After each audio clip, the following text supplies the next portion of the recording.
Professional BS programme ఇది కేవలం degree కాదు, మీ ఫ్యూచర్ కెరీర్ కి డైరెక్ట్ గేట్వే. పూర్తి వివరాలకు వెంటనే స్క్రీన్ పై కనిపిస్తున్న నంబర్స్ కి కాల్ చేయండి.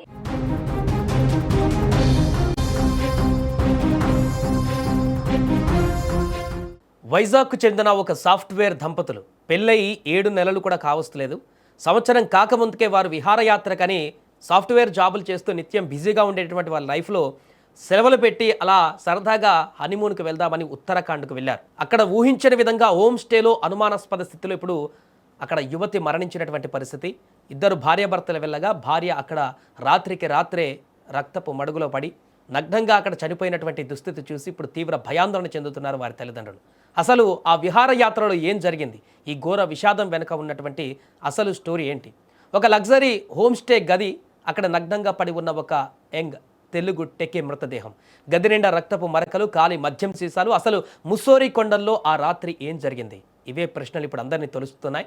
27 ఏళ్ల సాఫ్ట్వేర్ ఇంజనీర్ రాధా గాయత్రి మరణం వెనుక ఉన్నటువంటి అసలు మిస్టరీ ఏంటి? భర్త చెబుతున్న కథ నిజమేనా, లేక దీని వెనుక మరేదైనా కోణం ఉందా?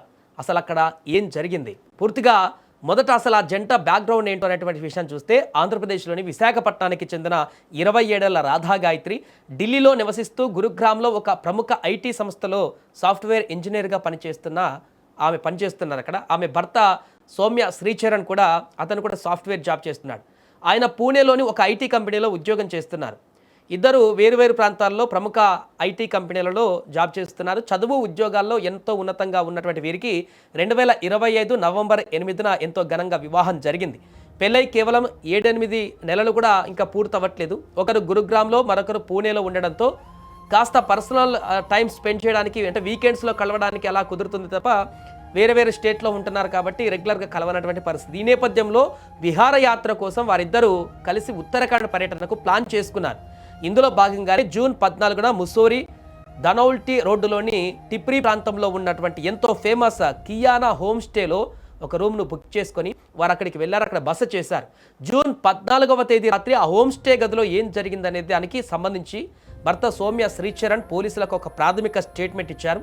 ఆయన చెప్పిన దాని ప్రకారం చూస్తే, ఆ రాత్రి రూమ్లోకి వెళ్ళిన తర్వాత భార్యాభర్తలు ఇద్దరూ కలిసి అక్కడే రూమ్లో మద్యం కూడా సేవించారు. ఎంతో సరదాగా గడిపినటువంటి తర్వాత తెల్లవారుజామున సుమారు 3:30 సమయంలో ఇద్దరు నిద్రపోయారు. మిడ్ నైట్ లేట్గా మద్యం సేవించి పడుకునేసరికి. కానీ ఉదయం లేచేసరికి శ్రీచరణ్కు ఒక్కసారిగా మైండ్ బ్లాంక్ అయిందట. ఎందుకంటే అదే గదిలో తనతో పాటుగా ఉన్నటువంటి భార్య గాయత్రి స్పృహ లేకుండా నేలపై పడి ఉండడాన్ని గమనించారని, వెంటనే కంగారు పడి పోలీసు ఎమర్జెన్సీ నెంబర్కి కాల్ చేసి సమాచారం అందించారంటూ కూడా ఆయన వెల్లడించారు. సమాచారం అందుకున్నటువంటి వెంటనే ముస్సోరీ పోలీసులు అంబులెన్స్ సిబ్బందితో కలిసి హోమ్ స్టేకి చేరుకున్నారు. కానీ అప్పటికే గాయత్రి ప్రాణాలు గాల్లో కలిసిపోయాయి.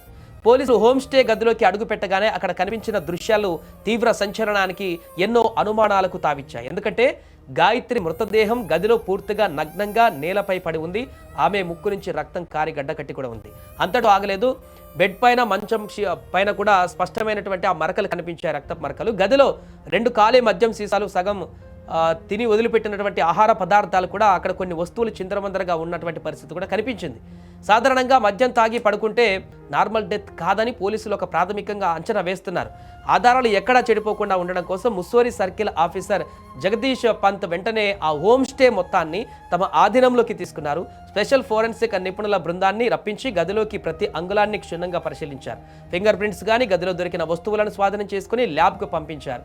విషయం తెలుసుకున్నటువంటి గాయత్రి కుటుంబ సభ్యులు వైజాగ్ నుంచి ఉటావుటన డెహ్రాడూన్కు చేరుకున్నారు. ఇప్పుడు తమ కుమార్తె మరణం పైన పూర్తిస్థాయి లోతైన విచారణ జరపాలని వారు పోలీసులను కోరారు. మరోవైపు పోలీసులు భర్త శ్రీచరణ్ను తమ కస్టడీలోకి తీసుకొని సుదీర్ఘంగా ప్రశ్నిస్తున్నారు. హోమ్ స్టే సిబ్బందిని కూడా విచారిస్తున్నారు. మృతదేహాన్ని డెహ్రాడూన్లోని కరోనేషనల్ ఆసుపత్రికి తరలించి వైద్యుల ప్రత్యేక బృందంతో పోస్టుమార్టం నిర్వహించారు. ఎలాంటి తప్పులు జరగకుండా ఉండడం కోసం ఈ మొత్తం పోస్టుమార్టం ప్రక్రియను కూడా వీడియో రికార్డింగ్ కూడా చేశారు. హోమ్ స్టేలోని సీసీ ఫుటేజ్, ఆ దంపతుల కాల్ డేటా రికార్డులను కూడా పోలీసులు ఇప్పుడు స్కానింగ్ చేస్తున్నటువంటి పరిస్థితి. ఏదేమైనా పెళ్లి ఏడాది కూడా కాకముందే ఎంతో లగ్జరీ లైఫ్ లీడ్ చేయాల్సినటువంటి ఒక యువ సాఫ్ట్వేర్ జంట ఇలా ముస్సోరీ కొండల్లో విగతజీవిగా మారడం నిజంగా అత్యంత విచారకరమైనటువంటి అంశం. ప్రస్తుతం అందరి దృష్టి పోస్టుమార్టం రిపోర్ట్ పైనే, అలాగే ఫోరెన్సిక్ నివేదికలపైనే ఉన్నాయి. ఆ రిపోర్ట్స్ వస్తేనే గాయత్రి మృతి వెనుక ఉన్న అసలు మిస్టరీ ఏంటి అనేది వీడుతుంది. రాధా గాయత్రి ఆత్మకు శాంతి చేకూరాలని కోరుకుందాం. ఈ యొక్క అనుమానాస్పద మృతికి సంబంధించి కారణాలు ఏంటనేటి కూడా తొందరలోనే బయటకు వచ్చే అవకాశం ఉంది.